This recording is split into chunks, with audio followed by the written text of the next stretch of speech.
On starry nights when the moon is full and the air still, you can hear the sounds of faraway ships and distant laughter.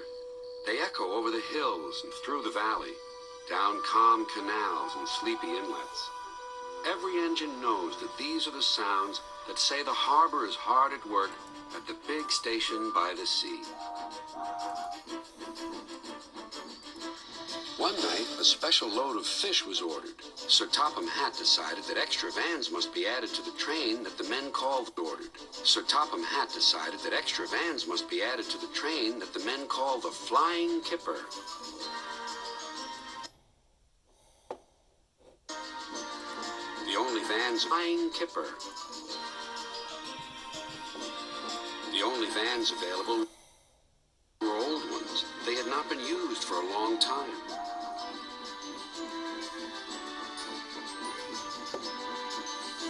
Henry waited impatiently by the quayside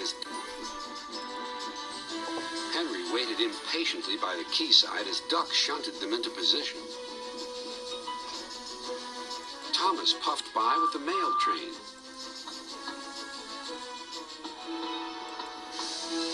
Hello, Duck. Going fishing? I'd take care if I were you. Why? Huffed Duck.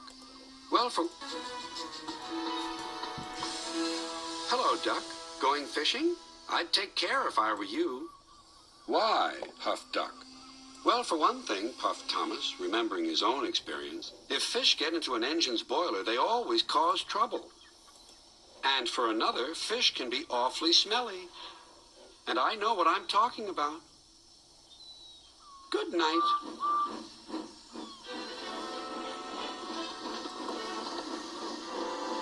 Henry grunted dreadfully.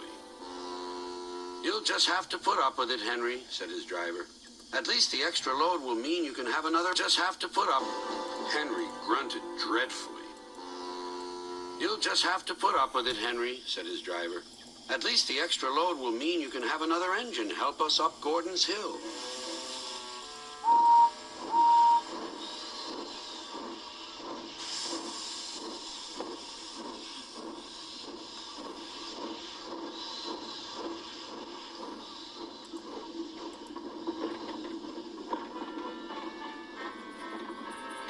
Meanwhile, Duck was waiting at Edward's station so that he could help the heavy train by pushing from behind.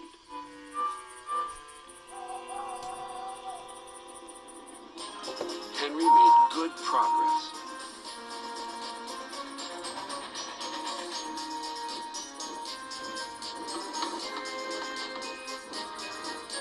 When they reached Edward's station, his driver stopped the train beyond the platform. Then Henry gave a special signal. Beep, beep, beep, beep. I need help, please. Beep, beep, replied Duck. I won't be long. Duck buffered gently up to Henry's train. He was not coupled on. Henry would then be able to run on without stopping when they reached the top of the hill. Ready, whistled Duck, and off they went.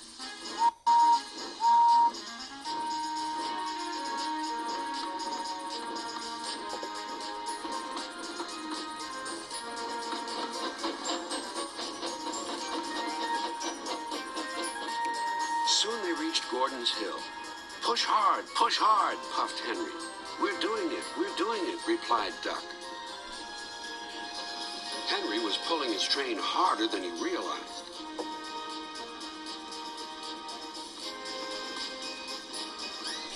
Duck felt the weight on his buffers slacken. Then Duck noticed something else. There's no sign of a tail lamp, he puffed. He whistled, but there was no reply. Meanwhile, Henry had noticed something too. But there was no reply. Meanwhile, Henry had noticed something too. My train's getting heavier, he thought to himself. I'm slowing down. Then there was trouble.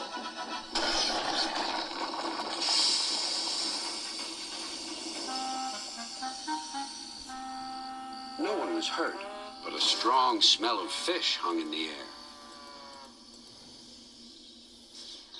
Next day, Workmen found the broken tail lamp at the bottom of the hill. Sir Topham Hatt spoke kindly to Duck. The accident wasn't your fault. We should have checked that this tail lamp was fixed on. We'll soon have you in work. We should have checked that this tail lamp was fixed on properly. We'll soon have you in working order again.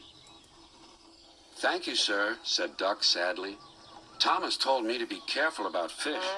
They got me in a right pickle, didn't they?